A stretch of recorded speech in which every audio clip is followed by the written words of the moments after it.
Welcome back for some more pro tips. This time we're joined by NIP NBS. How are you doing, NBS? I'm doing pretty good. A little bit hungry, right? Yeah, a little bit. Where is it going to be? Chicken dinner? I think one, maybe two today. All right.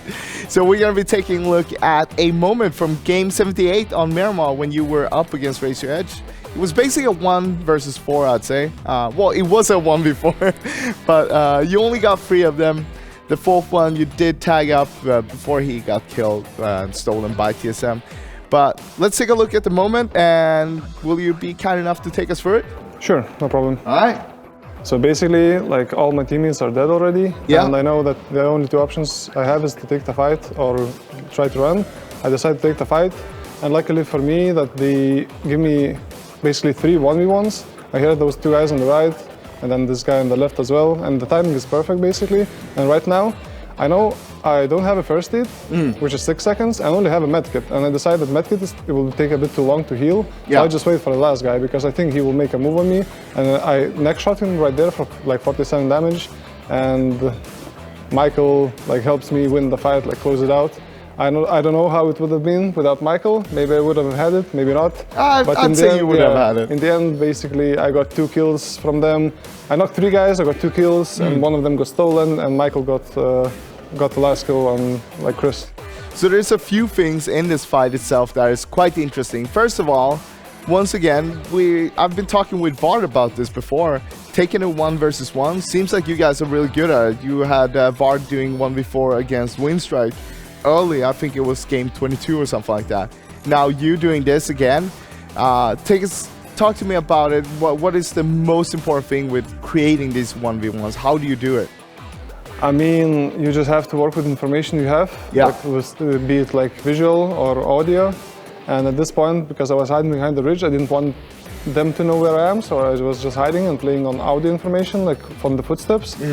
And if you want to win like 1v2, v3, v4, usually you have to make it that's 1v1s. It's the same in all FPS games, let's say CS, PUBG, it doesn't matter, right? Yeah. Because if they trade you, there's no chance. So luckily for me, they were getting pressured by another team as well, so they were like a little bit disjointed, didn't play as a unit as they could have maybe, and gave me the chance, and I took it, and it worked out. So one thing that I think is quite interesting for a lot of people is how is the comms in the teams during a situation like that?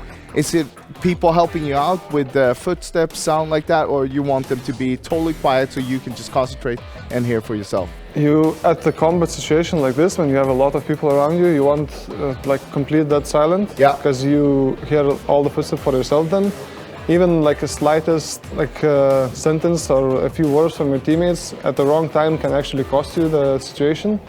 Because it's simply you will not know when the guy is coming, how close he is, because on the footsteps you can kind of predict when he will peak, so you even like pre-fire them and whatever. You want that silent information, like no information, nothing, as soon as the close quarter combat begins. So to make it easy to hear, do you have HRTF on or off? I have it on. You have it on. So then you can hear more precisely exactly where they are located when they take a footstep, for example. Yeah, I think it really depends on every player. I think it's almost 50-50 Yeah. that people like it or they don't like it. I like it on. I think it helps with like vertical sound as well. Yeah. So I just like it, yeah. And you talked about during that moment there that if you had a first aid kit, you might have used it, but you only had a med kit. Do you think you would have used it if you had a first aid? Because it was kind of a pressured situation there. Yeah, I think I would have, because after I knocked the 3rd guy, I heard that the 4th is not that close. He's not like rushing me instantly, so I probably would have started healing. And if I heard footsteps, I would have cancelled it, of course.